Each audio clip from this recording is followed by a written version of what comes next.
Gerry Anderson. Gerry, good morning to you. I have a list of finely prepared questions for you. Go because ahead. I wanted to build up to Sean suggesting that the handover is sort of scripted and very, very stilted these days. But no, a number of topics come up on the programme that I think would be of vast interest to you. Where's the blubber today? He's away off somewhere. That's all right. Flying his kite. The blubber is elsewhere. We were talking about comedians. Yes. And the most influential comedian, Britain's most influential comedian, according to a poll, is Billy Connolly. Yes. And there was a woman phoned up and she said she liked the comedian that reads a poem about Stronocum. Dan Eggs. Stronocum. Yes. I can't remember the name. I haven't heard it. Probably the sweet smell of Stronocum. Somebody talking about Sweet Stella. Not the sweet Stella. Not the sweet smell. A Stella from Stronocum, it's called. I wasn't aware of that. The smell of Stella from Stronocum, I suppose you could put it that way. No, it's Stella from Stronocum. It's a very, very interesting poem and a very good poem. It's the Dan Eggs is the name of the artist. Daneeggs. Not his real name, of course. He has another name. Is Sean there? He is indeed. Yes. Sean, no. Joel wants to talk to you. No. Don't, Joel. No, please. we're not going to mention Roy Walker and Or Alan anyone Patterson else. again, but I want to thank you for your plugs for Saturday Sports Sound, by the way, a couple What are you of doing weeks ago. plugging Saturday Sports? Very, Not at very all. kind of you. I need another question from you. Well, I'll try and get you one. But Say question again. I want to agree with something that Sean said in the programme yesterday because That's not allowed. I listen regularly, and when Sean said a fish supper out of the paper on the pavement is better than any sit-down fancy meal, I totally agree with him. That's because you two are plebs. Totally concur. Okay then, goodbye. Got it right. And Thank Joel, you. Joel, we must get that game of golf someday. Oh, we must indeed. By the way, that man about that chip shop that you were talking about in Belfast the other day, he is the incoming captain of a golf club in your very same county. Nolan may be horrendous, Castle but at Rock. least I'll leave it with you then. Indeed, Sean. I'll wear my finest golfing jumper. Nolan may be a nightmare, but at least he doesn't play golf. Goodbye. I tell you now, I don't believe in any faith or creed, but I know there have been times someone was watching over me. A close call on the road makes you think about the days they will come and they will go. It's like I'm walking on a blade.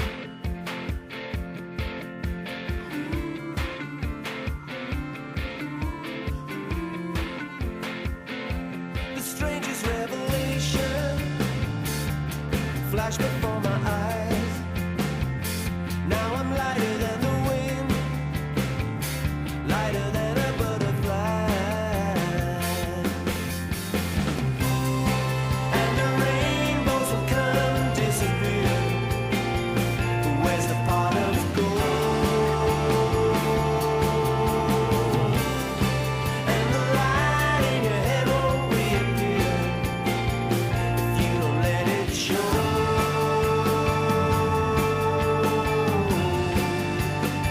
My heart is pounding like a drum.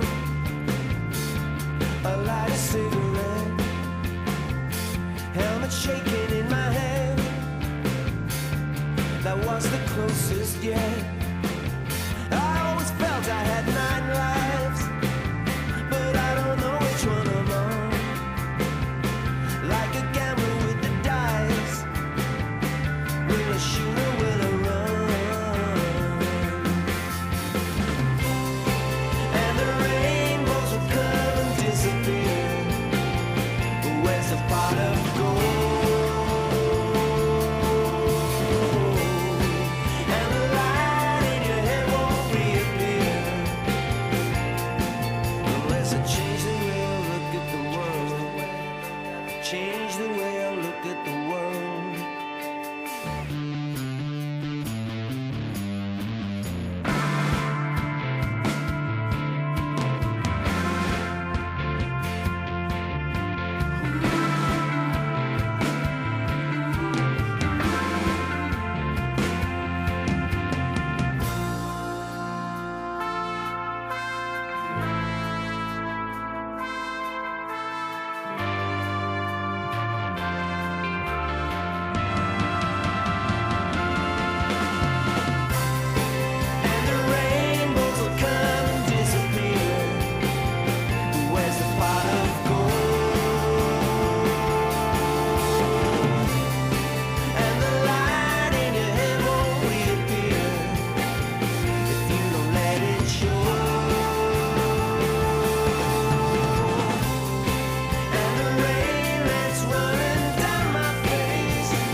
changed the way I look at the world. That's one of the best bands in Ireland. They're called The Walls. They're from south of Ireland. Of course, nobody gives two hoots about them. I thought that was a song called Stop the Lights. It is a song called Stop the Lights, but they never mentioned the word Stop the Lights at all. Do you remember Stop the Lights? We talked about this before. Remember a programme on RT? It was a quiz programme out many years ago, presented by Bunny Carr. Hello? Oh, sorry, you can't. Can you hear me? Okay, no, I'm talking here to Gerry. Oh, I'm sorry, I didn't realise you were talking to somebody. Sorry about that. Well, I was talking to... I was watching TV the other night and I saw a programme on RT and it was about... it was called A Little Bit of TV. And it was about a programme called Stop the Lights and the guy who presented it was on it and his name was Bunny Carr. And he came on and, my God, he has changed. But then again, people would say that about me if they hadn't seen me for 20 years. The number to ring if you want to contact... Did you know Bunny Carr? I didn't, nor do I. I'm not familiar with the programme. Are you not? No. I was just wondering because I saw a programme on the other night and he came on after about 20, 30 years absence from television and he looked very different. He looked very different. Sometimes people look very different, you know, after a while. Well, not for the better sometimes. Do you know the way I've improved with age? You can tell that, can't you? Remember I used to be callow, thin and, well, a little sick. I was thinking about... That's amazing. That is amazing. Because I was thinking about you last night in bed. Oh, don't, please. I don't like you doing that. That's It makes me nervous. amazing that you should bring this up. I was thinking of that particular period in your life. What period? And I thought to myself, I wonder when he first took off his trousers. When did... I can remember it vividly. but no, do you You remember? mean in earnest? No. You see, you take off your trousers all the time to go to bed, but there are other times you take off your trousers, and that's a different thing. No. What age were you when you took off your top trousers? You mean my short trousers? No, your top trousers. I don't know what a top trouser is. Tell me what top trousers are. When you were a young boy, that age when you were talking about you were... Oh, you mean when I used to wear two pairs of trousers? Yes, and you wore two pairs of trousers. At what age did you say, right, I'm getting the notion to remove a pair? Yeah. So what age were you when you decided it's time I only started to wear one pair of trousers? I think there's a little explanation necessary here. Many listeners may not know what this is all about. When I was a young lad, about maybe 9, 10, 11, maybe up to 12, it wasn't fashionable to be thin. Yeah. At that time, But you'd been wearing short trousers then. everybody was wearing short trousers then. Yeah, you couldn't have wore two pairs of short trousers. Oh, absolutely. No, you didn't. I'm just about... Will you stop, please? I'm trying to explain to the people why I felt the need to wear two pairs of trousers in the first place. There was a time when there'd be ads on TV like, men, don't let someone kick sand in your face. And you get these, what do you call those things you used to get? Bulwarker. Bulwarkers. You used to get that. So the real emphasis was on bodybuilding. And if a person was thin or something like that, there was something wrong with them. Do you remember know what I told you I sent away for a bulwarker? Did you? I did, Did you really? Yeah. Well, were you exceptionally thin or were you okay? I was thin, but I mean, look at you now. I had to send it back because I couldn't squeeze it in. Do you know how the principle of it? I can't remember. I never had one. It was like a big tube with two other tubes inside it, right? And then there was this sort of two ropes on each side of it, a rope on each side of it. Oh, yeah. And you pull the ropes out like that there. Thereby strengthening your chest And I muscles. think you could press both ends of the tube and like that there. You see, I could neither pull the ropes out or press the tube in. Well, was there no one to help you? But it's no good to anyone there to help you because the bulwarker's for you and you alone. I know, but could you not go to someone and say, I can't work this bulwarker here? I sent it back. Oh, did they give your money back? I never paid for it. You know one of those 17-day trial offers. Send back if you're not satisfied. Put it back in the box and send it back. Well, there was a time when it was important. See, no, it's not important. It became when the Beatles came in. You see, I think that was the start of it, when it was okay to be thin. But before that, it was not okay to be thin. You were weakly and sickly, and and people would hit you and stuff. Yeah. Oh, look, it's going to be shite out. Yeah. And that and I felt that very extreme because I was very thin indeed. I mean, I was 8 stone up until I was 40 years old. And at that time, I would have been, very severely underweight. Not unhealthy, but I was unhealthy for a while, sickly child. But then I improved a little, but I was always thin and wan and, well, pale and sickly. So I felt to myself that, I thought my legs were too thin. So I became very self-conscious about them. I felt, that they were like matchsticks. I felt like a little Lowry boy. Yeah. A little LS Lowry boy. So I decided to do something about it. I was wearing a pair of short trousers, as you do. So I said, if I wear 2 pairs of short trousers, I may look a little fatter. So I started to wear 2 pair. But did you I wore 2 pair for a long time. It's very hot during the summer. Did you wear longies? You wear 2 pair of long trousers? Never a longie, always a short hair. I was picturing you at dances with 2 pair of trousers on you, and going to school with 2 pair of, and you've been all lumpy and sticky outy. Well, let me just explain how it worked. Many people, I would say that the minority of the people listening to this program have ever done this. This is not something that would be normal procedure. This is a man, well, you know.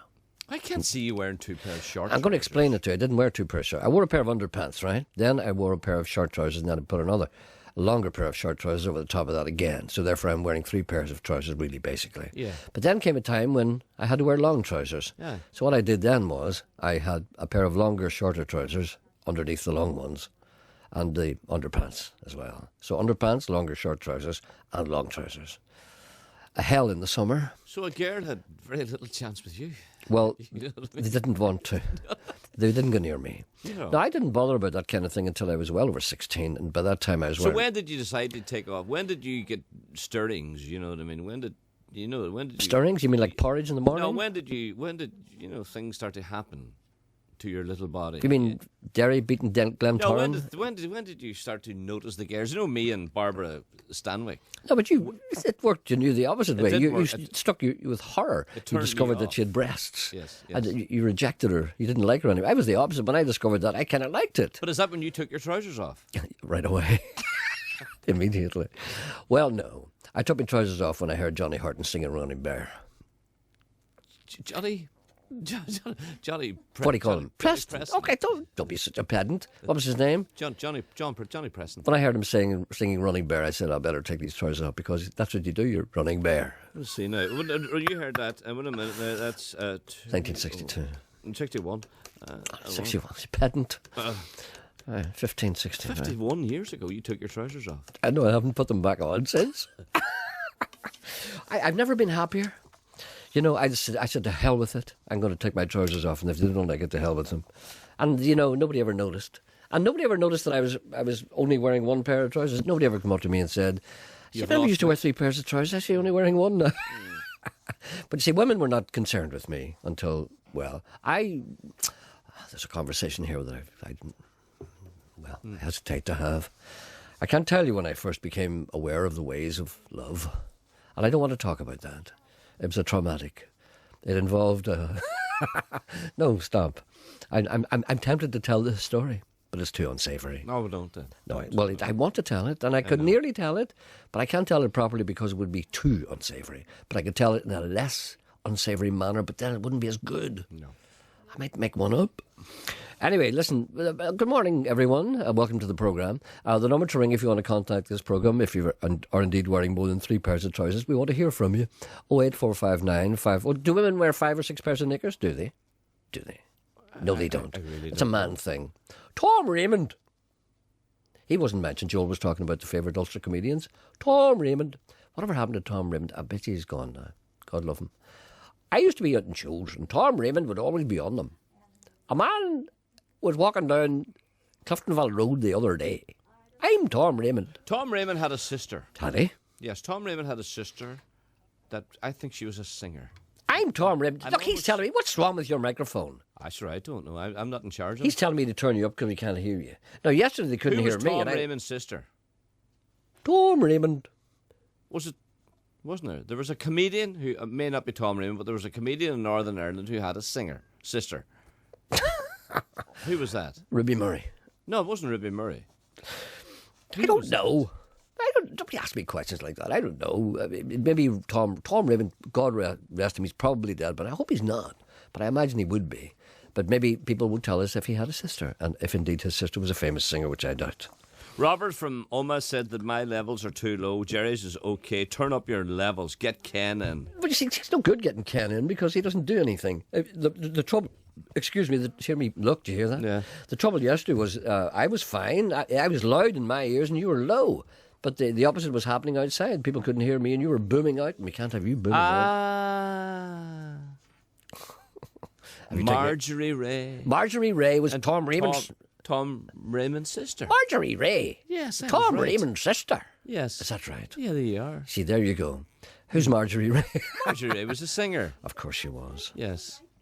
That's right. She's getting very excited, Emma. Must be the baby. Listen, the number to ring if you want to contact this programme is 08459. Thank you for the information so far. Marjorie Ray. What did she sing? Oh, I don't know what you're saying. Marjorie Ray. What did she look like? Do you remember? I don't know. Do you remember Sheila Buxton. Buxton. Yes, I fancied her. Did you? Yes, I did. The two women I fancied, my first two loves, I'll tell you who they were. Do you remember Barry Bucknell? Barry Bucknell, yes, DIY man. Aye. Was Barry Bucknell and Sheila we get Buxton? into- yeah, no, Sheila Buxton and Marjorie Ray were all around that time. Were they? Yeah. Well, there were two great loves of my life, and I have to tell you that Sheila Buxton was one of them. And she had that lovely little impish face. Who was the other one? Film star. To this day, when I see her, my heart goes weak. And you probably don't even know her. Oh, well, then I would. That would have been a long time ago. You see, I stopped. Yvonne De Carlo. No, you see, it's not Doris Day. I don't know who they are. And she was the mother in the Munsters as well. That's right. Yes. What was her name? Serenia or something like that. But she was gone off a wee bit by then, and I was older. But to see the young Yvonne De Carlo, her red lips, Spanish. Was that the... Get away. I'd never liked her. Is that the girl with the... She had a fierce cleavage. Is that her? Oh, terrible I altogether, didn't yeah. like her. She wore big, thick, red lips. Absolutely. And she was in the cowboy films. All the time. She always looking out a window. She was always a hooker. Always looking out a window saying, the bad men, they are coming. My Johnny is gone. The bad man killed him. Yeah, I yeah, never right. liked So you her. didn't like her at No, all. Yeah. no. Anyway, listen, the number to ring if you want to contact this programme when the programme starts is 08459 555 678. The email address, jerry.anderson@bbc.co.uk, and the text messaging service for those of you who perhaps should have done better in life and are angry that you didn't, 81771. Gentleman writes me a letter and he says, with the trio of Billy plays now being repeated on BBC, can you let me know if ever they will come out on DVD? As I know many people who would be interested in purchasing that. That's a Mr. Coates from Newton Ards. I don't know if it's out on DVD or not, but I have to say, special programme tomorrow on this programme. I'll be talking to Jimmy Ellis tomorrow morning. Because there will be the Billy plays will be shown again. I don't know the exact details here, but all details will be provided tomorrow. I think the first one, I think it's going to be a documentary on Sunday night, followed by one of the Billy plays, of course featuring Ken Branagh, a young Ken Branagh, and Jimmy Ellis. So Jimmy Ellis will be with me in the studio tomorrow, and we're having a good chat. I did a documentary with Jimmy Ellis, and Jimmy Ellis is the most wonderful man. I'm going to miss that. Why don't you listen to it? I would like to meet Jimmy again. Well, why don't you come down? Oh, no, I don't want you. You see? That's right. You Yeah, see? I forgot I didn't want you. Well, Jimmy Ellis is wonderful. And getting on a bit now. He's 80, nearly 81. And but what a fiery man. And what a genuine man. And Yeah, I what like him. What an intellectual man. What a smart man. Would you and what ask a him if funny he man. remembers me? I won't because, he probably won't. And I don't want to embarrass him. Do you Sean remember the Coyle last says time we hello. were together? Pardon? Do you remember the last time we were together? Not me and you. You and I. Not me and you. Well, I remember the last time Jimmy Ellis. Yes. Were you there the day he burst into tears? Yes. That's the day. It just goes to show you how much. I'll just tell He that didn't story. burst into He tears. did. He did not. He did. He did not. He did. He didn't. He did. I'm And I'll telling you explain now. the story. He didn't want to go. He wanted to know what the He next... started to cry. He didn't. He did. I was sitting beside him. You're a liar. I'm not... You're the liar. He started to cry. Now, I'll tell you... He didn't. No, he wouldn't mind me saying this. I'll tell you what happened. There was some kind of thing going on in Belfast, some kind of thing that Jimmy was invited to. It was your programme. Oh, was that it? Yes. And then we went to lunch. We did your programme in the Europa Hotel. And then we It went was to the lunch. luncheon of in, making will it you shut different. up a minute? I'm telling a story. And we went to It was lunch. a Monday morning. All right. And we went to lunch, and who was all there? There was nice people there, good, funny people, good talkers. Not the usual BBC people. People who could talk and know about other things. And this lunch was very It convivial, was Fidelma and other people. and other people. And it was convivial, a wee bit of drink and stuff, And then Jimmy was enjoying it. People were talking about Belfast the early days. Not the early days in particular, but just about everything. About actors and about this and about that. It was great stimulating conversation. The stuff that we don't have. Stimulating conversation. And then this fella came in, he said, Mr. Ellis, your plane is leaving. No, he didn't. Who's telling the story? You are. I was sitting beside him. I was talking to him about boxing. Okay, you tell the story then. No, the boy didn't come in. Who didn't come in? He was asked, what time's your plane going at? Can we get you a taxi? But the taxi arrived. No. The taxi arrived. He said, find out if there's a later plane. Okay, all that. But anyway, Well, you know all that. but Are see, you cutting all that you tell out? stories badly. No, the point is that You always say detail. Give detail. I know, but sometimes there's too much detail. The taxi arrived. The taxi arrived, and the fella said, "What time's your plane at?" And he said, "It was 2:30, whatever it was." And then he realised, you cut the story short. You see, you pile on too much detail. But anyway, he was sitting there, and he said, "I have to go." And he started to cry. He said, "It's very difficult for me to leave. I'm going back to England now," he said. So I'm leaving this. He said, "Why am I leaving this? Why am I leaving this great conversation, this table? Why am I going? Why am I going back to England?" And then he got up and he cried. He was so unhappy to be leaving people in Northern Ireland, having to go back to England. More people are like in England, not the same as us. He loves Belfast.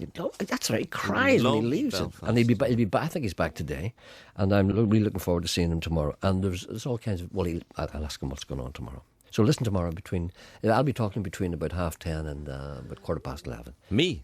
No, not you, Jimmy Ellis. No, you want me to listen? I don't want you to listen. I don't care what you do. See how cruel I can be. Yeah. Why don't you listen on iPlayer? Why? Because you don't know where it is. No, I'll listen when I'm taking my porridge. I don't want to sit there and think that you're listening to eating porridge. It makes my mouth go wrong. Hope you're feeling... this is a good friend of ours, Eileen Rolston. Hope you're feeling on top form again after being out of sorts for a while. You know, I think I'm back to myself. Read the Royal Bodyguard. She says, "Is there something wrong with me? Am I the only person in the world who thought it was funny? You know, Eileen, I think you are. Somebody said it was daft. Well, it's meant to be. I think it's the same type of programme that Dad's Army and Allo Allo was. Well, Dad's Army was occasionally funny, but Allo Allo? Never, ever. Is there no one out there who agrees with me? What's the programme? I missed the programme. Hello. No, what's the programme? The Royal Bodyguard with Jason Thing. Oh, I hear it's terrible. Horrendous. So they Faulty Towers didn't get good reviews in the first series. That's only from critics, though, but everybody else knew it was funny. Faulty Towers was only one series. All right. Well, what didn't? No, there was no first series. There was a first series, but there was no second series. Did I say there was a second series? You said Faulty Towers got bad reviews in the first series. Yeah. But there was no first. There was no second series. I didn't say there wasn't a second series. I didn't say there was a second series. Yeah, but you can't say a first series. I'm Tom Raymond. My can't sister's Marjorie Ray. You can't say first series if there's no I can say whatever I like, because you know what it says on the front of the door? The Gerry Alderson Show. What? It's the undertone. What's he at? He's saying there was a second series. No, there wasn't. No, there He wasn't. says there was. Tell there wasn't. I'm telling him there wasn't. Yeah, He says there wasn't. No, tell him that there wasn't. He's Googling it. Hey, let him Google all he wants. There was only a Two total- 6-part. There were 12 episodes. 2 6-part series. Will you button your lip, please? Don't be jumping in there. Okay. Let me just continue this. Faulty Towers didn't get good reviews in the first series. Of course, the first series, there were only 6 programmes. There was a second series with another 6, 12 in all.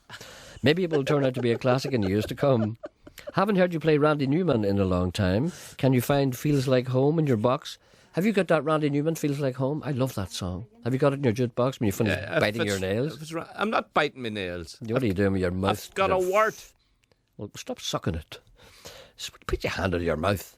Maybe it will... I'm like your mother. Take your hand out of your mouth, will you? For God's sake. Do you have Feels Like Home by Randy Newman? Or indeed Neil Diamond singing it? Do you have that? Hello? What's that? A song called Feels Like Home by either Randy Oh, Newman... we can get that. We can get that. In the Well, why jukebox. don't you? Well, we will get it. Okay, by either Randy Newman or Neil Diamond. I want to play it for Eileen because Eileen's a good friend of ours, and she'll be listening as she walks the dog on the beach at Hazelbank this morning. So Eileen is out walking her dog on Hazelbank. Isn't that a nice little image? Isn't it? Here, I want to point out something to you that you should have known. Point away. That Marjorie Ray and Candy Devine used to sing quite close to where you lived. Used to sing? Yes. Where did they used to sing? Where? Guildhall? Guildhall? No. Derrystoke, Londonderry? Yes. Is that it? The Guildhall? No, Derrystoke, Londonderry? no. Derrystoke, Londonderry? No. And where did they sing? The Grand Opera House? You guess. Don't you hear me guessing? Yes. The Grand Opera House? No, the Opera House in Derrystoke, Londonderry. The Opera House. It was burned down in 1936, I Yeah. know. The Guildhall? The Embassy Ballroom? No. The Corinthian Ballroom? No. Where then? Come on. There are no other places. Yes. Come up the ways. Come up the ways. Yes. Come Up the Ways. Yes. Come Up the Ways. I don't know. Come Strand on. Cinema? What? Strand Cinema? No. Tell me. Come up further. Come up further from where? From where you are. If I'm here. Where you were. Where was I? Sackville Street. Right. Come where? Come This- up. This is where I was born. Yes. Right. Come up. Will I go up the street or down the street? Up the street. Up the street. Will I turn left or right? Well, which way have you gone? Up the I street. don't know. I'm easy. Turn at the top of your street. I'll turn left. Turn right. Turn right. Okay. Then what? Over past your uncle's shop. The people in Uri will know all about Yes, this. it doesn't matter. Over past your uncle's shop. And then will I turn left to my uncle's shop and I get to Turn- Great James Street? Yes. And will I go straight up the top of the street? No. Stop there. No. May's Recording Studio. No. Where? Go over Queen Street. I'm going over. Right. The asylum. Yes. The asylum. Where the Asylum Road. Yes. Asylum Road. Yes. Am I there? Yes. The hotel. Yes. A broom thing. No. Yes. What? Yes. What? Yes. Yes. Come on. What is it? I don't know. You do. A hotel. You apparently you and other musicians used to gather there every Monday night and have sessions. Sessions Music of what? sessions. Music sessions. I know the place, but I can't remember the name of it. I really Starts can't. with a W. I can't remember. Go and on. tell me. Look, will you tell me? The Woodley Hotel. Thanks. That was easy enough. People in Uri will be glad that that's over.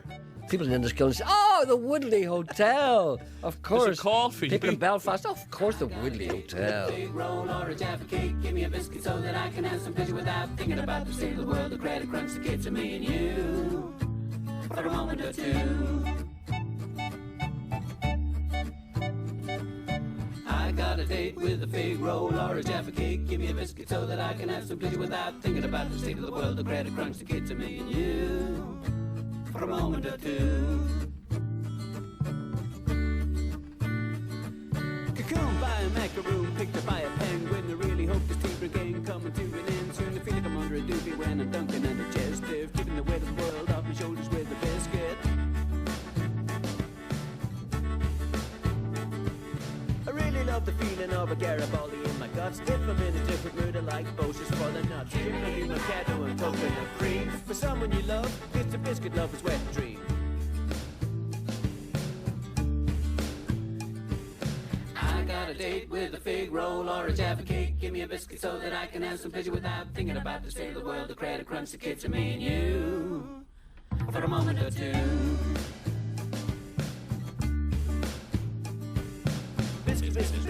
Biscuits are nice, biscuits are nice, biscuits are nice, biscuits are nice, biscuits are nice, biscuits are nice, biscuits are nice, biscuits are nice. Biscuit munch, credit crunch, crunch, munch, munch, crunch. Biscuit credit crunch, munch, crunch, crunch, crunch, munch. Biscuit credit munch, credit crunch, munch, munch. Credit biscuit crunch, munch, crunch, munch, crunch, crunch.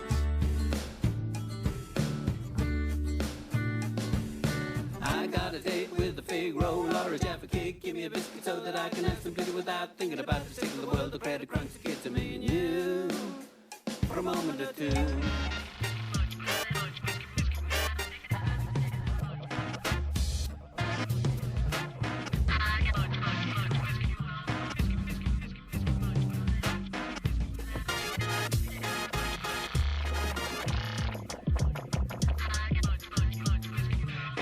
Look at the pivot, the world's in a sorry state. Everybody's under pressure, banking systems a disgrace.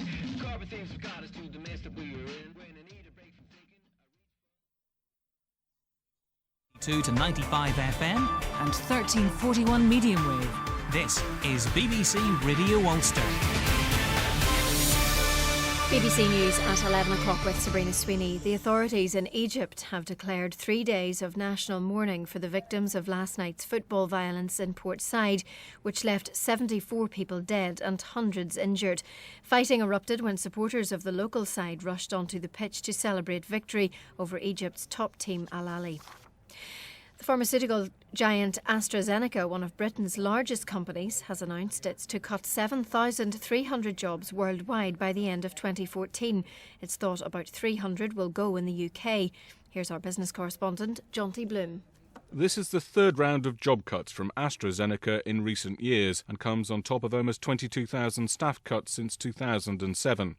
AstraZeneca employs 61,000 people worldwide, of whom 8,000 have jobs in the UK, at sites in London, Cambridge, Cheshire, Luton, Bristol and Brixham.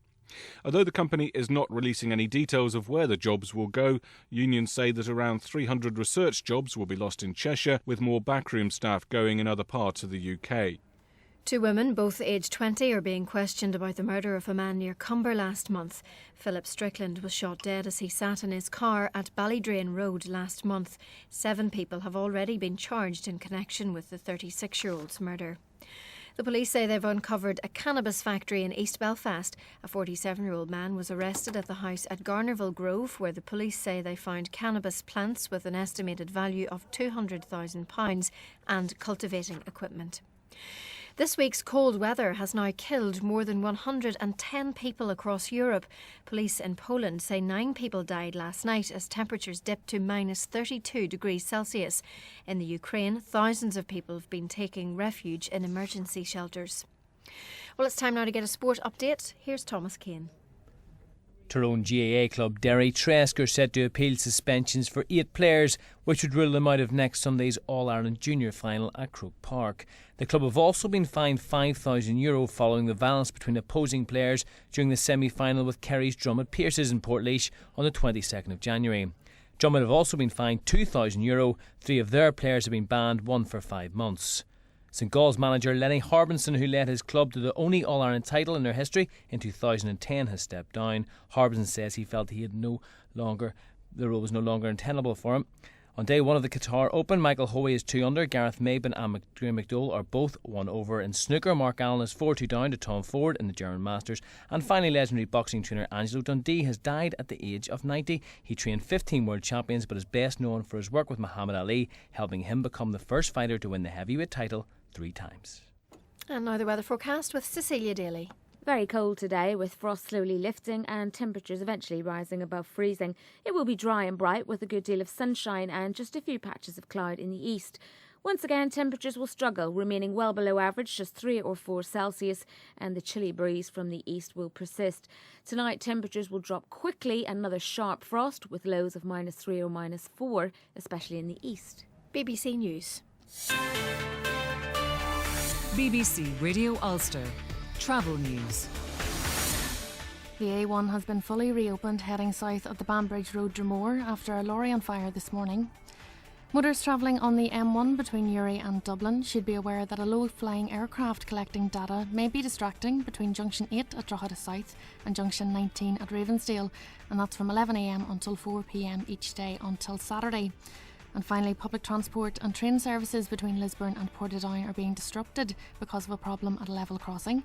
Delays can be expected. Aileen Morna reporting. Travel news on BBC Radio Ulster. On Talkback with Conor Bradford today, how big a problem is sectarianism in the workplace?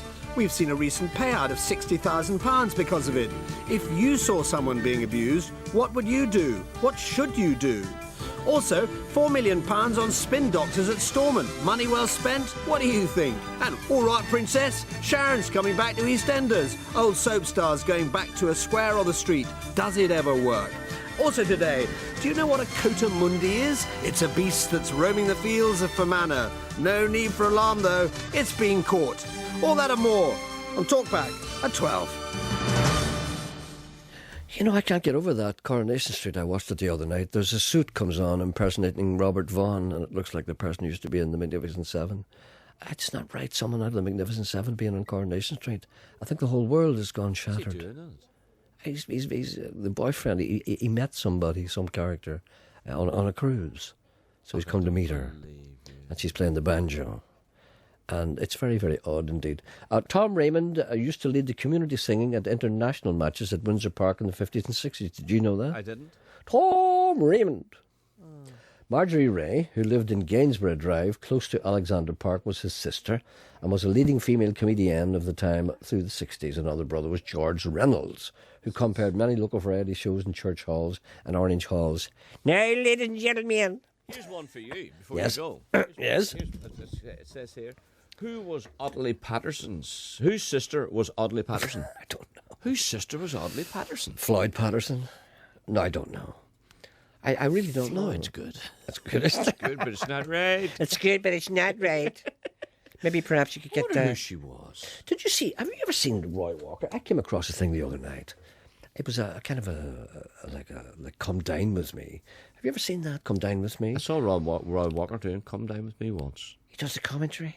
Oh no, he doesn't. Oh yeah. No. And this particular one, it was about Northern Ireland. 4 people. Oh. And they were cooking each other's food and stuff like that. You know, that kind of thing. Then they mark them all down. But Roy was doing the commentary, and he was saying things like, "Sheila's really putting it up to her with her berries." Would you take part in that? No, never. Would you not? No. But at least you can cook. Well, but you wouldn't want to cook for people because they're all acting for the camera. You know, you can't be that people in your house pretending to be personalities. You can't have that. Apparently there's 2 contestants now who aren't speaking to one another. It's gone on recently on RTE or something. That's great TV. Barbara, this ain't gonna be the one for you. This is gonna be the one for Elaine. Don't waste time thinking rhyme and reason. Don't waste time looking for a clue. This love song's gonna drive you insane. 'Cause you can't fight for a boy in the harbor bar, sipping on a drink, get it on in his car. This ain't gonna be a love song, Barbara. This ain't gonna be the one for you. This is gonna be the one for Elaine. Don't waste time thinking rhyme and reason. Don't waste time looking for a clue. This love song's gonna drive you insane. 'Cause you can't fight for a boy in the harbor bar, sipping on a drink, get it on in his car. 'Cause you can't fight for a boy in the harbor bar, sipping on a drink, get it on in his car. You're a delinquent and you'll never go far.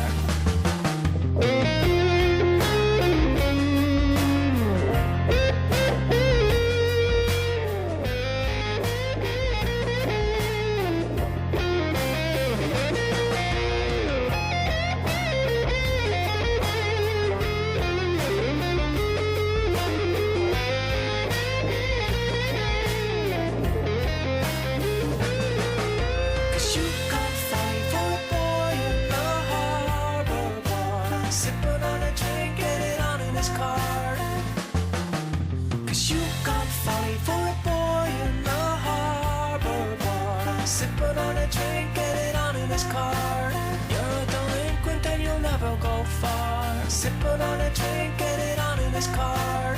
You're a delinquent and you'll never go far. You've been getting it on with all the boys in the neighborhood, and now it seems you're all alone, living in shame. You've been given a lonely sentence accurately, but no, I'll wait for you on the outside. Couple of years till the stigma clears. This ain't gonna be a love song, Barbara. This ain't gonna be the one for you. This is gonna be the one for Elaine. Don't waste time thinking rhyme and reason. Don't waste time looking for a clue. This love song's gonna drive you insane. 'Cause you can't fight for a boy in the harbor bar, sipping on a drink, get it on in his car. 'Cause you can't fight for a boy in the harbor bar, sipping on a drink, get it on in his car. You're a delinquent and you'll never go far. Sipping on a drink, get it on in his car. You're a delinquent and you'll never go far. 'Cause you can't fight for a boy in the harbor bar, sipping on a drink, get it on in his car. You're a delinquent and you'll never go far.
but think twice. That's my only advice. Come on now, who do you think you are? Bless your soul. You really think you're in control? Well, I think you're crazy. I think you're crazy. I think you're crazy. Just like me.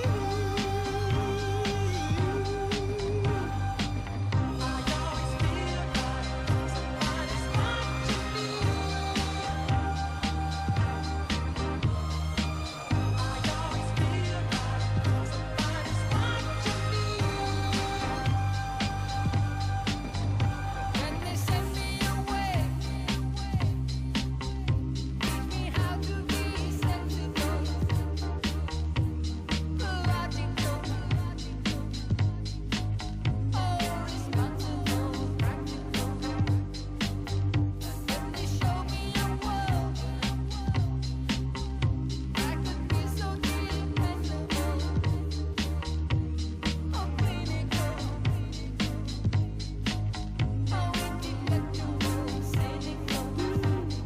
Does that make me crazy? Does that make me crazy? Does that make me crazy? Possibly.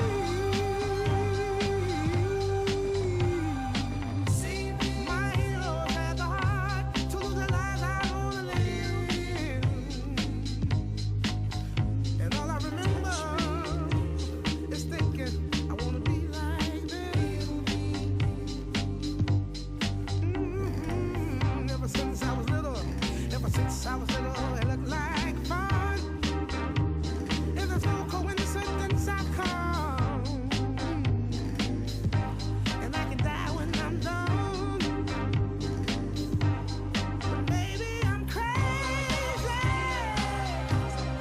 Maybe you're crazy. Maybe we're crazy.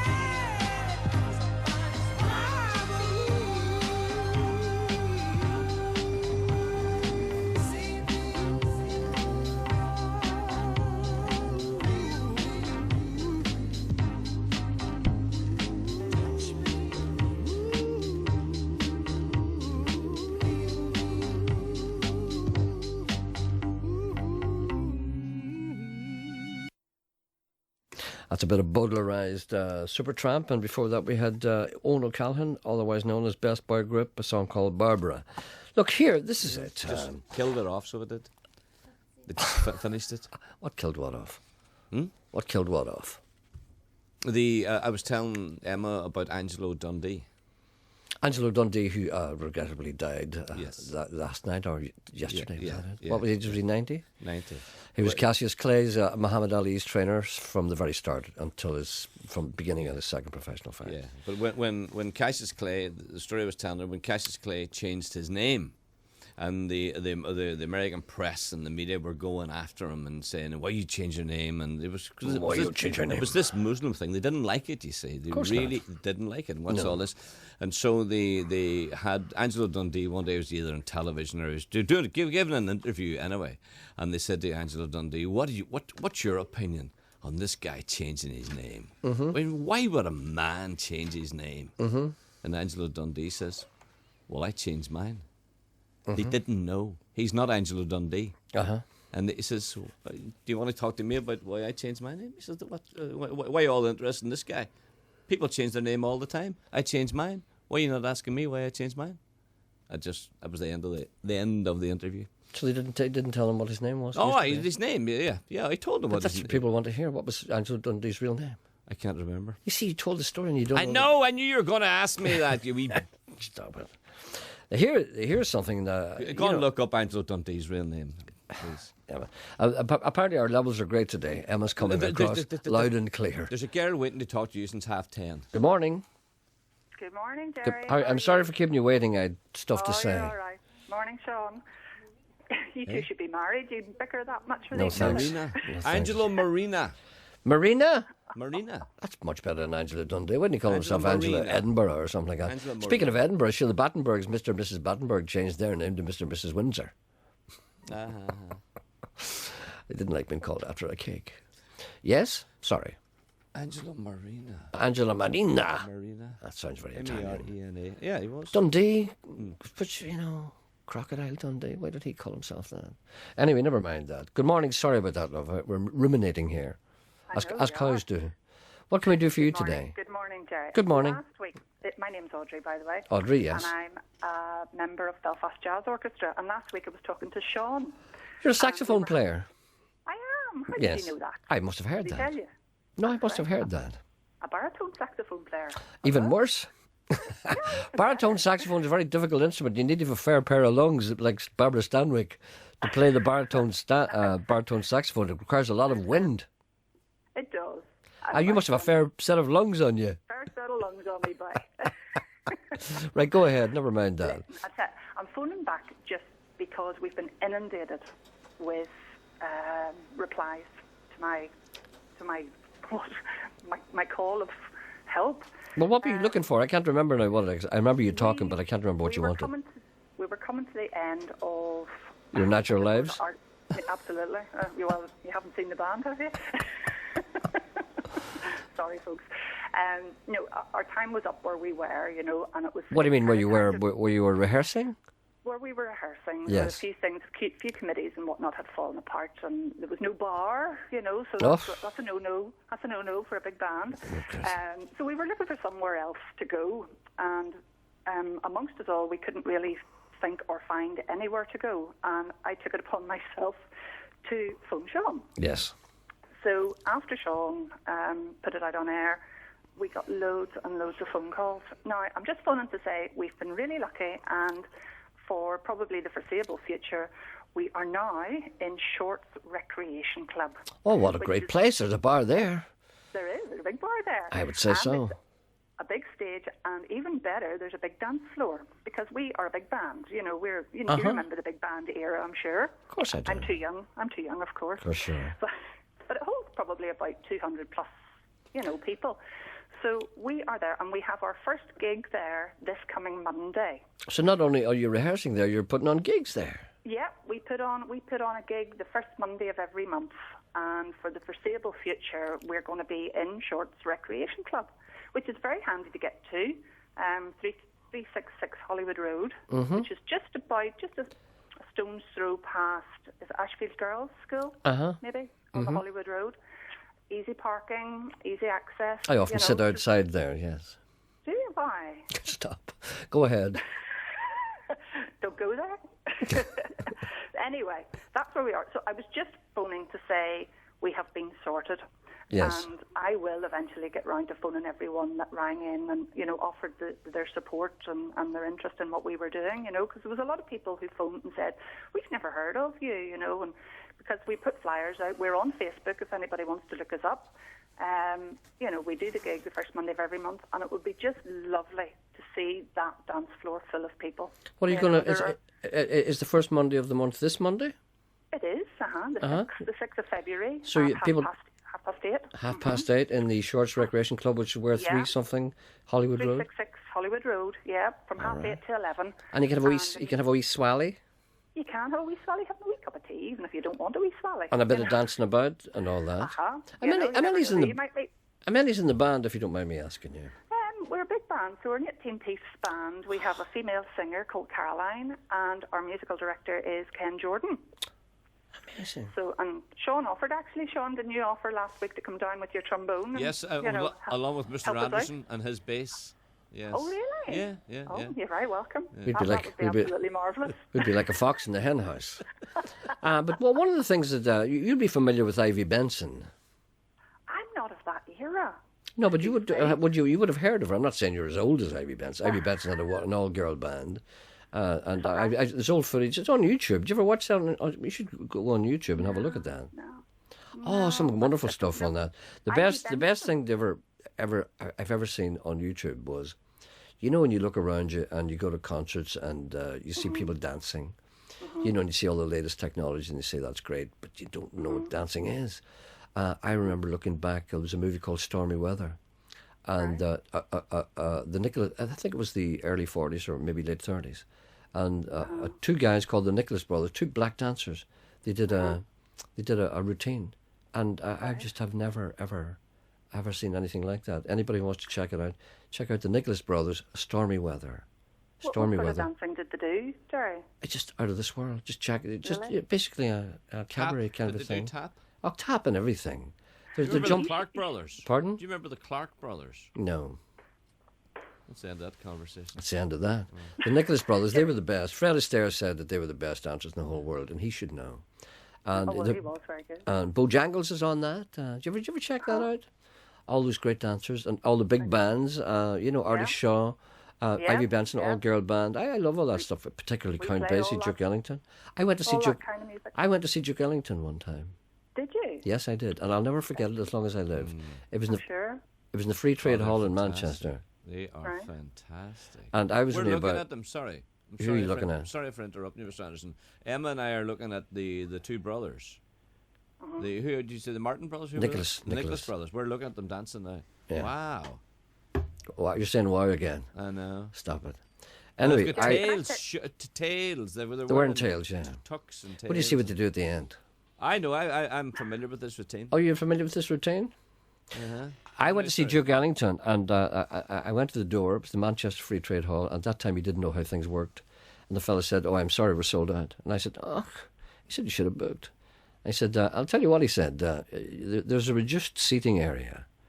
I said, "What do you mean?" He said, you can sit there. There's an area behind the band. I went, "What? Behind the band?" He said, "Yes." "That's where I want to go." I said, "Let me in there." So we were in there behind the band, and I was sitting behind the trumpet section. And the guys came out, and I'll never forget it as long as I live, because you were sitting there, and you could see Duke Ellington would have his back to the audience, basically. He would side on to the audience. But he would face the band, you see. So in other words, he was facing me. And I could see all the signals that he was making to the band and all the little things he was doing. I could watch all that. But the most amazing...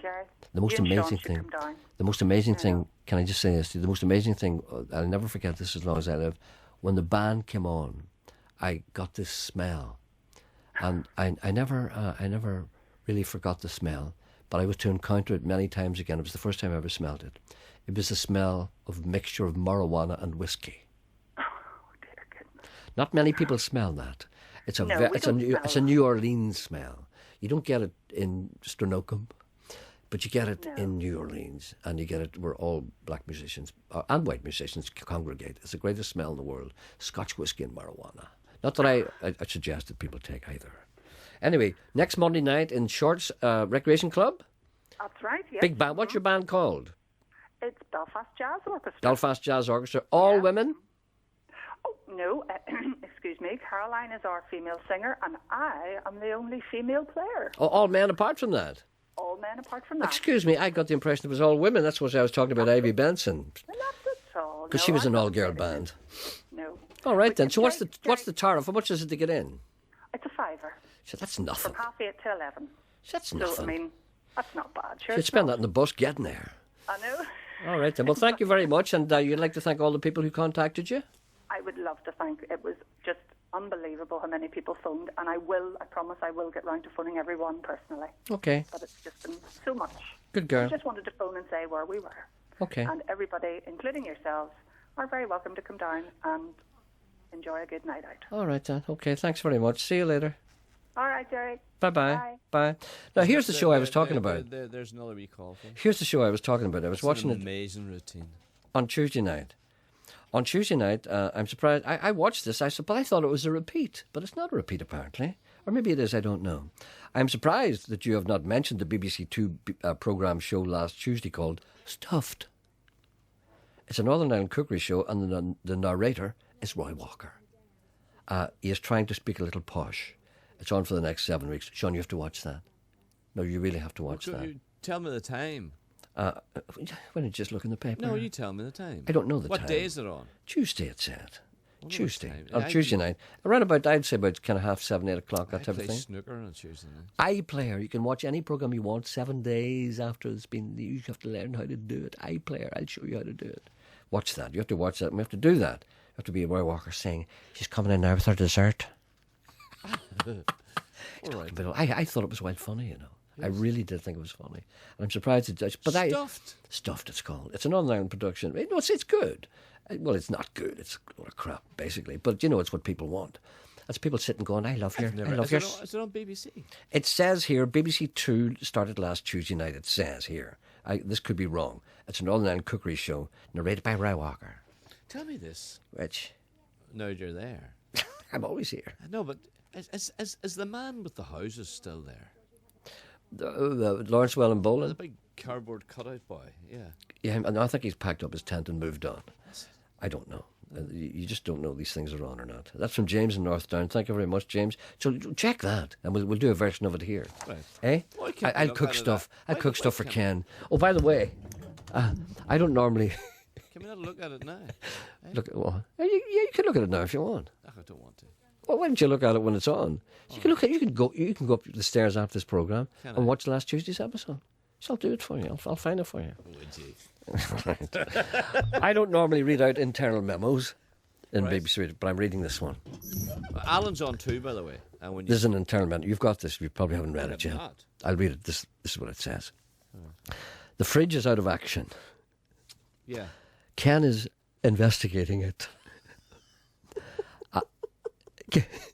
Ken is investigating if it is self-defrosting or in need of repair. That's what Ken is doing. Whilst the levels are all over the place, the whole country is ringing about this programme, Ken is upstairs investigating the fridge. Now, we're advised to do the following. In the meantime, if you have any perishable items, it's probably better to remove them and dispose of them. As a temporary measure, now listen to this, make a note of this. Yes. Milk is being stored in the access area in the fire escape stairs. Wow. Is that not a tad dangerous?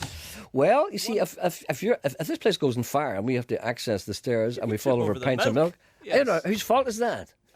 It's Ken's fault. Say hello to our friend Eileen Roach, whom you mentioned earlier. I will be in touch, Eileen. Thank you. That's from Sheila. This Sunday, of course, James Ellis on BBC One, 30 years for the Billy Play. It's 30 years ago since the Billy Plays were first broadcast, but I'll be talking to Jimmy Ellis. I don't know all the details, but I'll know them all by tomorrow morning. So listen to this programme tomorrow morning. I urge you, listen to Jimmy Ellis. I mean, because, you know, he's 81 now and he's just wonderful. Hi, Gerry. Any chance of playing some William Shatner? Not today. Assigned Distraught Fenian. The undertone is correct, referring, of course, to the two series of Fawlty Towers. Sean is wrong. People taking great delight in you being wrong. Your levels are great today. We can hear Emma plainly. Gerry, can you say a happy birthday to my dad, Eric Johnson from Armagh, who was a big 70 yesterday. Congratulations, Eric Johnson in Armagh, 70 years old yesterday. He's only a pup. What's going on in the world? People in Jordanstown are cutting their lawns. They're not. They are. 3rd of February. Was it the 2nd of February? Cutting their lawns? That's people who've been in all winter and can't watch the one show anymore. Gerry used to play a version of Something About You. Who sang that? Well, Walsh. Kevin Walsh. Kevin Walsh. I'll play it for you tomorrow, actually. I have that Is with it me. Kevin Welch or Kevin Welch. W-E-L-C-H. Welch. Hi, Gerry. Thanks for the laugh. Tell your story censored and we can fill in the bits. I used to be a 7-stone weakling and now I'm a 9-stone weakling. Regards to both. That's from Ken. People don't know what it was like for me when I was young, you know. I was puny. I've decided. You never told us whose sister Otley Patterson was. I don't know. That was that question. There's that word again. It was a query. You don't know who Ollie Patterson's sister was? I don't. Why don't you find out and tell the people? You can't just tease the people like that. Turkey Neck needs to realise that his thinking he's got better looking with age is due to a technique called airbrushing. Shauna knew how to bulwarker. I sent mine back as well. I couldn't get the lid off the box. What about Alan? Please play something from Gerry Fish and the Mudbug Club. I can't stand Gerry Fish and the Mudbug Club. I like Gerry Fish. I know, that's because, you know, I can understand that. It's because they're crap. Gerry, mate, Have you got Leonard Cohen's new CD? I hear a lot of talk about Leonard Cohen's new CD. Maybe perhaps I should get someone to send it to me. Of course, I could always buy it, but that's extreme. The undertone says, would you please put my fader up? Okay, I'm only telling you what he said. Makes you feel any better, does it? No, it's not. No, I'll tell you what happens So I don't in know here. where my fader is. No, but my see, fader could be up, could be down. I don't know. I'll tell you what happens in here. This is very difficult for me. If I put your fader up, Yes. it doesn't sound any louder to me, right? So But I that's don't your know. ears. I'm not deliberately trying to keep you down. No. Although I'd want to. Yes. But I don't You'd like to deliberately put me down. I don't deliberately try and keep your levels low because I don't know if yesterday I thought you were too loud.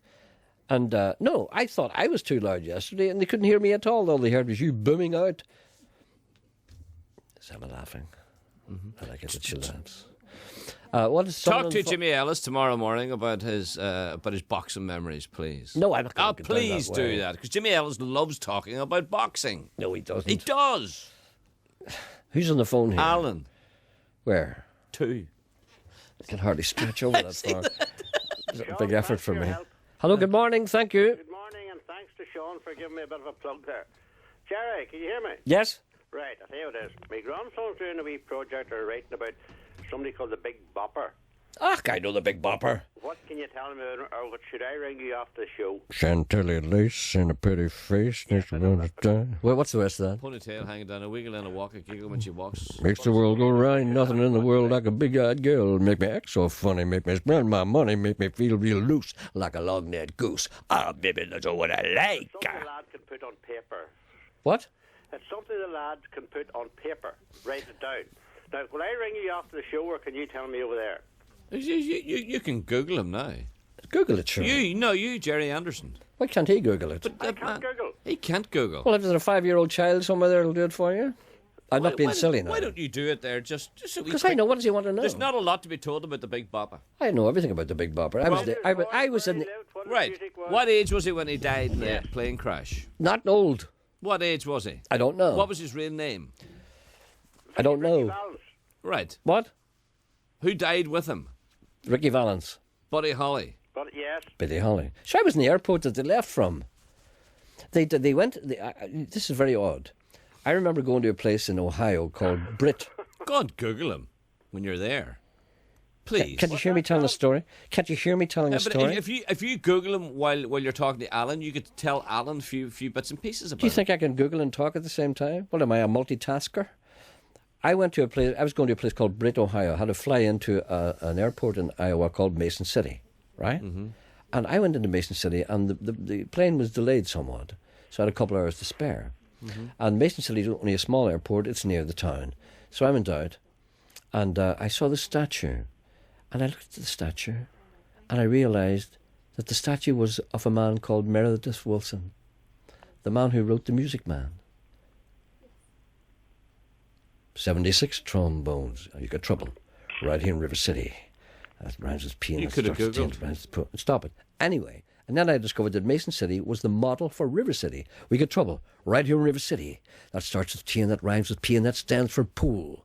So Mason City was the real River City and the Music Man. And also, I was there and I saw the street. It was called Buddy Holly Boulevard.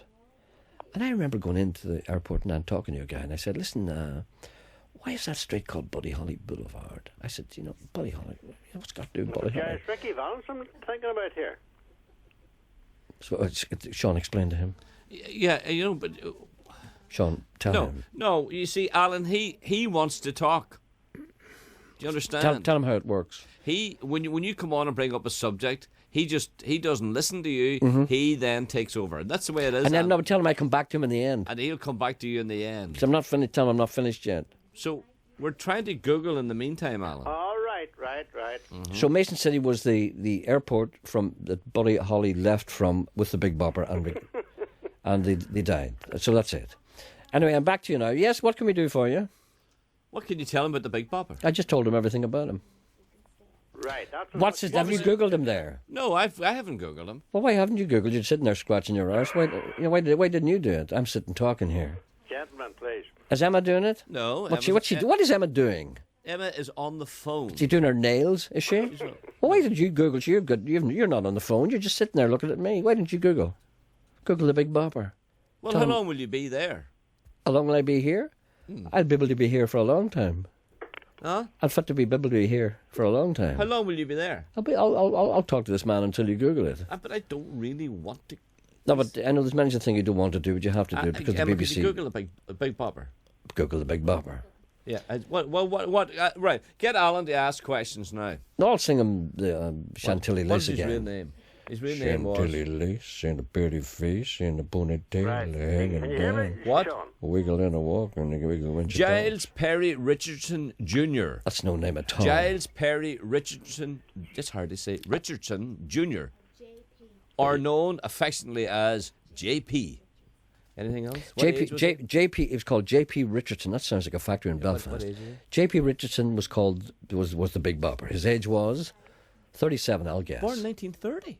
Was he? Mm-hmm. Born in 1930. When was the crash? 1957. 1959. He was 29 Right. then. 29 years old. Boarded a plane in Mason City, Iowa. Crashed not too far away. J.P. Richardson was his name. Was it Ricky Valens that lost the bet, the toss of the coin? No. Who was supposed to be on that plane but didn't take it? Yeah. Ricky, yes, that's what I'm asking. Who was supposed to be on that plane didn't take it? He tossed with Ricky Valens. They tossed a coin. Yeah. Who was the tossee? The country singer. What's his name? Merle Haggard. Was it him? No, I'm not married to that. Well, one of the. I'm sure you're not. Well, who was the What older would singer? Merle Haggard be doing with Buddy Holly and the Big Bopper? Because he was originally one of those Merle Haggard guys. I don't think so. It was. I think it was. Does it not say in that thing where it Googles it that so-and-so should have been on the plane? You need to get the Ricky Valens, wouldn't you? I'm getting fed up with this now. Anything else you need to know about the Big Bopper? I think that will do all right. Right, wait here, hold on. Waylon Jennings. Waylon Jennings, that was it. Well Waylon done. Jennings was Waylon supposed to be on the Jennings. plane but decided not to go or wherever. Yes. And did not get on it and thereby lived and is still alive as far as I know. Dukes of Hazzard fame. Pardon? That's he of the Dukes of Hazzard fame. Was he in the Dukes of Hazzard, Waylon Jennings? Did he write the music for it? Could well have. Ah, you've stumped us there. Yeah, could well have. All right, is this for? Did you say this is for your son or your nephew or something like that? My nephew. So tell him to Google away like mad. He can find everything about the Big Bopper. Chantilly lace and a pretty face and a ponytail hanging down. Right. Thank you very much. Bye. George. There ain't nothing in the world like a big-eyed girl. Make you act so funny, make you spend my money, make me feel real loose like a long-necked goose. Oh, baby, that's what I like. George is on one. I'm not talking to him. George is on one. I'm not talking to him. Gone to red. Good morning, George. Good morning, Gerry. How are you? Not so bad. And can I thank you for giving me some of your time? Thank you. It's a pleasure. What I want to do is put an appeal out on behalf of Millvale Animal Sanctuary from Leitrim, which is just outside Castlewellan in County Down. Okay. Yesterday, Sharon, who is the lady who set up the sanctuary, was tending to the animals when she was attacked and robbed. Oh, dear. They stole money, bank cards and things like that, but also they stole a female black and tan elderly Rottweiler. They stole a Rottweiler? They stole a Rottweiler. This Rottweiler is stone deaf and partially blind. And not a great threat to them, obviously. No. But Sharon is much more concerned about the whereabouts and what has happened to this dog than she is about the £300 odd that they stole. Did they injure her at all? No, Sharon had just pulled up outside the sanctuary in her van and had got into the back of the van to get food out, and she heard glass smash and she turned round to see what was happened, and she was pushed back into the van and the doors closed on her while they got into their mischief. But as I say, she's shaken after her ordeal, but she's much more stressed about the whereabouts of this dog. So we want to put an appeal out as if anyone knows or come across this dog abandoned or whatever, so that we can try and get the dog back, because with it being stone deaf and partially blind, it's quite vulnerable. So she's quite concerned as to where it is. If anyone has any information, if they could phone me on 077 525 69939. That's 077 525 69939. Okay, I have that number, yeah. We also have a Facebook page, Millvale Animal Sanctuary. If people look us up there and give us any information they have, they can also PM me through the group if they don't want it made public. They Sure, can okay. PM me anonymously. But we would be very keen to get the dog back. So if anybody has any information, and a dog like that is going to be quite noticeable. It's not your typical Rottweiler. It's much smaller and slight. It would be on the thin side due to age as well. It's quite an elderly and frail dog, so she is quite concerned as to what has happened to it. All right then, okay. Well, that's a sad tale, and just goes to show you the type of scumbags that are knocking about. Indeed. That's 077-525 69939. That's your number. That's and my number. Millvale Animal Sanctuary. Anyone who can help, by all means, give us a ring here at 08459 555 678. That's the standard number here at Radio Ulster, and we'll pass any information on to you, sir. Thank you. That's great, Gerry. Thanks for your time. Not at all. Bye. Thank you. Now. Bye. Scumbags. So many of them. You have to wade through them and go down the street. Where do they come from? Take me to the night I'm tipping, topsy-turvy turning, upside down.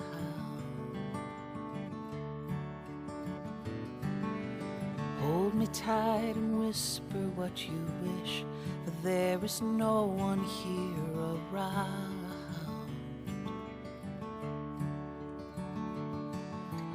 You may sing song me sweet smiles regardless of the city's careless frown. Come watch the no colors fade blazing into petal sprays of violets of dawn. In blindfold wonderments, enchantments, you can lift my wings softly to fly. Your eyes are like swift fingers reaching out into the pockets of my night.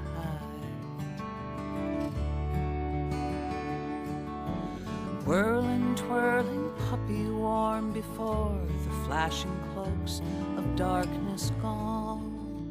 Come see the no colors fade blazing into petal sprays of violets of dawn.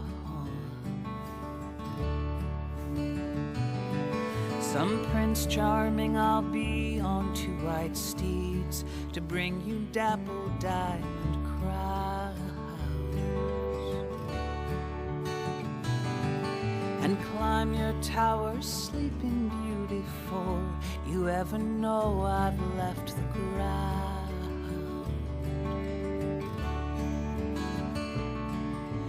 You can wear a Cinderella, Snow White, Alice Wonderlanded gown. Come watch the no colors fade blazing into petal sprays of violets of dawn. But if I seem to wander off in dreamlike looks, please let me settle slowly. It's only me just staring out at you, a seeming stranger speaking wholly. No, I don't mean to wake you up, it's only loneliness just coming on. So let the no colors fade blazing into petal sprays of violets of dawn. Like shadows bursting into mist behind the echoes of this nonsense song. It's just a chasing, whispering trail of secret steps, so see them laughing on. There's magic in the sleepiness of waking to a childish sounding yawn. Come watch the no colors fade blazing into petal sprays of violets of dawn.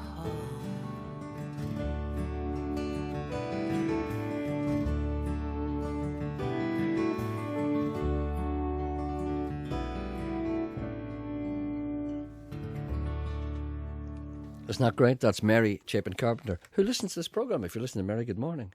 That's from an album called The Village. That's Mary Chapin Carpenter, a song called Violets at Dawn. Bad day for a TV presenter. On BBC Breakfast this morning, they were waiting for the weather girl to appear. She didn't.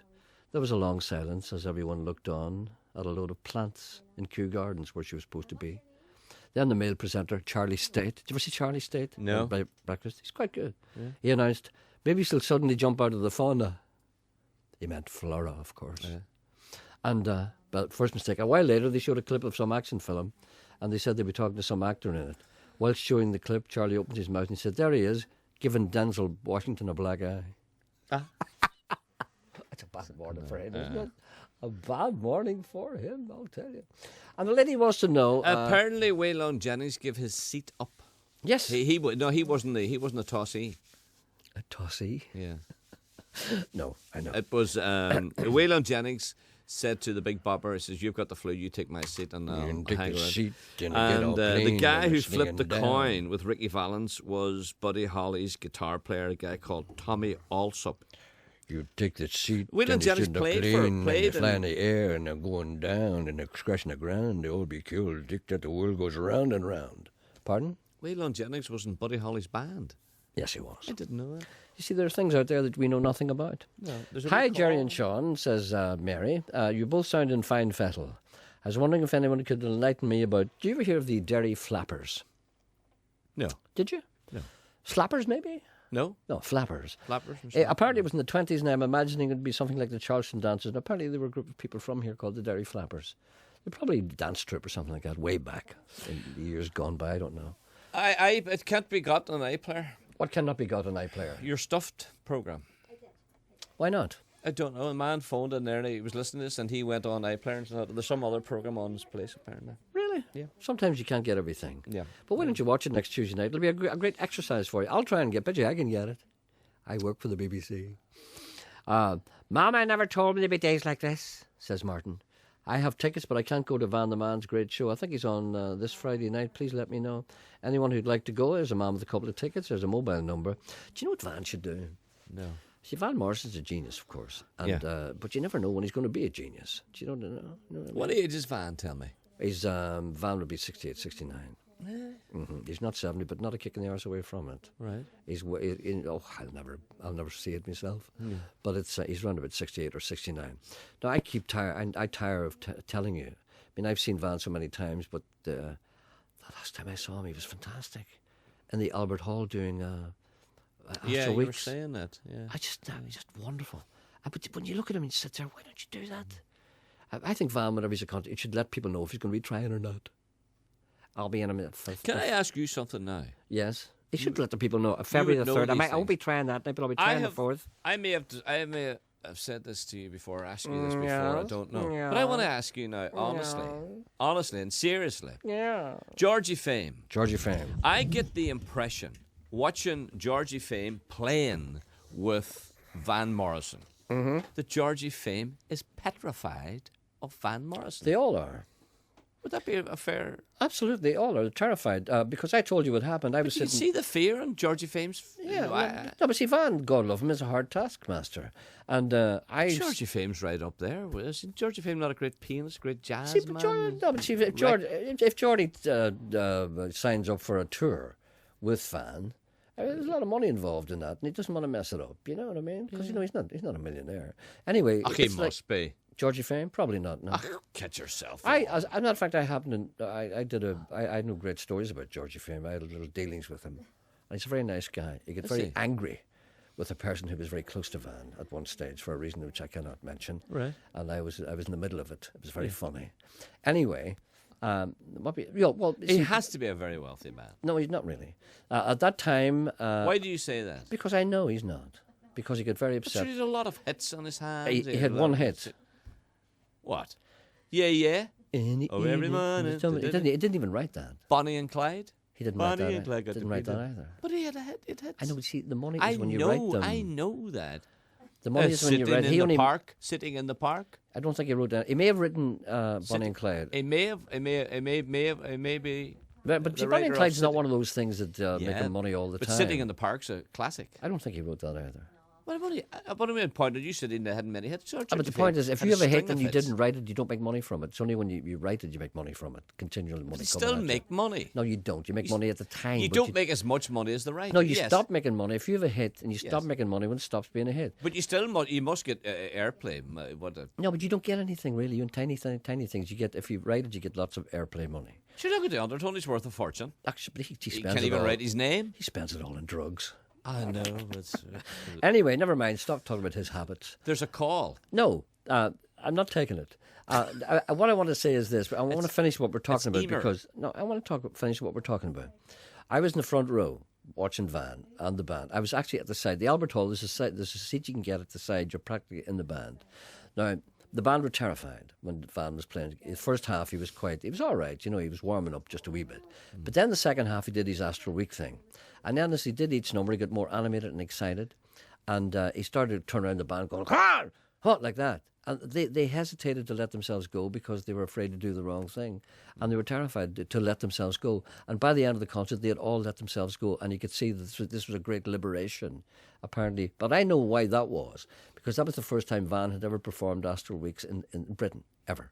And it was the first night. It was on a Saturday and Sunday in the Right. Albert Hall. Yeah. Now, I knew that Astral Weeks is one of the best albums in the whole world. And I knew that everybody who was anybody would be there that night. You Eric Clapton's, Yeah, maybe Paul McCartney, yeah. all the people, all the big people Right. would all be there. And they wouldn't be sitting in the audience. Long They'd be John all, Paul, they'd be there, all there and all around the back and all, to see Van doing Astral Weeks because it was a seminal work in their history. Yeah. And I said, Van will be trying tonight. He will be trying because he knows the eyes of the world is on him. And that's why I moved heaven and earth to get into that concert. And I went into it. And Van's manager very kindly gave me a nice seat. No. Which I didn't have to pay for. But I moved heaven and earth not to pay to get in there. Yeah. And all I'm saying was that when you know Van is trying, you know you're in for something special. But you don't know. Some nights you make go along, he's not trying at all, and he's got his back and he's going... See, there's one person And he'd that... make his Brian Kennedy talk to you. There's one person that I think that that Van respected, and don't shout at me now when I say this man's name. And I think Van looked up to this guy, and this guy was not afraid at all of Van. I'll give you a yes or no. Give me a name. Lonnie Donegan. Yes. Sure, hadn't he got him on in the Ulster Hall and made an album with him? Van looked up to Lonnie. He did indeed. Really, because Lonnie would have been a man who formed... started it all, you know. Great show yesterday, kid. In spite of the multitude of prayers from all over Northern Ireland, Sean Coyle turned up before the 11 o'clock news. Is this where my grandfather fell at Ypres? Yelled an old codger. I looked at Tommy, my cat, who was waving a wickerwork teapot and said, "Did you see David McNary on TV last night?" "Stop!" roared Tommy. "Enough of that McNary talk. The world does not revolve round these people or Farmer Tom Elliot. Does not intrude on private grief. Do not do that. Leave the UUP to sort out their own shambles. It's not for you, all right, to meddle in the boring self-induced wounds which afflict a party in decline." After rumination, I concurred with the figure and 100% 24-carat enthusiasm. Later that night, Tommy and I were standing at the door with a pile of stones at our feet. We were both ready to open fire if the Aurora Borealis showed up, because it shouldn't have been there. Round the corner came a smiling Mike Nesbitt. Mike smiled at us like a man who was looking for something and said, "I hope I can depend on you two come the next election." "Of course you can, Mr. Nesbitt," I gushed. "Not so fast," yelled Tommy. "What are you going to do for us?" Well, Mike pulled up a UUP ukulele and began to sing, "I do anything for you, dear, anything. I'll do anything for you." "Congratulations, Mr. Nesbitt," I cried, "on becoming the Assistant Deputy Second in Command Assistant on the Education Committee." Mike smiled and said, "First rung on the ladder, just to keep on climbing." As Mike walked away whistling Housebound Honey, Tommy shook his head and said, "How sad to see Nesbitt brought down so low. Once he was a media star, and now he's reduced to begging for votes from the likes of me and you. Scum, the dregs of society we are. The down-and-outers," I yelled. "The untouchables," cried Tommy. "The Harry-Jans, the untouchables, the lowest of the low. The cast members of..." I roared. "Ratbags," screamed Tommy. "Wasters," I shrieked. Poor Mike Nesbitt, forced to talk to us. When Tommy and I went indoors, we thought we saw an elephant in the room. But it was only a ghost from Christmas past. Michael McGimpsey, who said, "Do you want to buy 250,000 swine flu jabs? I need to empty this garage before the bailiffs come." It's a first. Tom Jones, I'm not.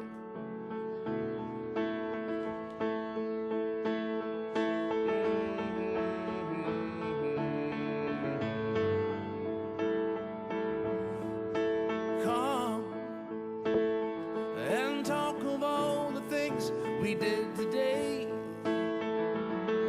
Here and laugh about our funny little ways while we have a few minutes to breathe. This is Bruce Hornsby.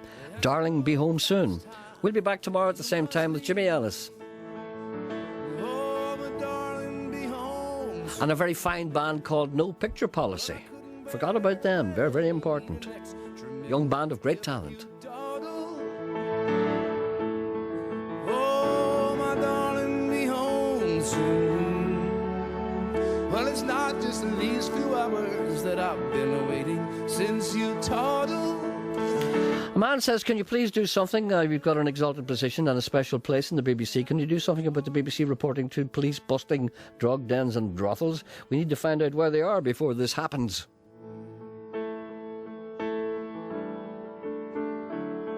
And now, a quarter of my life is almost past. I think I've come to see myself at last. And I see that the time spent confused was the time that I spent without you. And I feel myself in gloom. Oh, my darling, be home soon. Well, I couldn't bear to wait an extra minute if you toddle. Yes, my darling, be home soon. Well, it's not just these few hours that I've been waiting since you toddle. Yes, for the great relief of having you to talk to.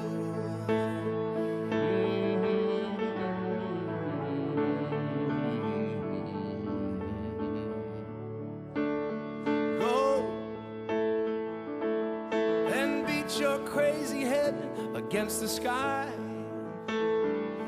Try and see beyond the houses in your eyes. It's okay to shoot the moon.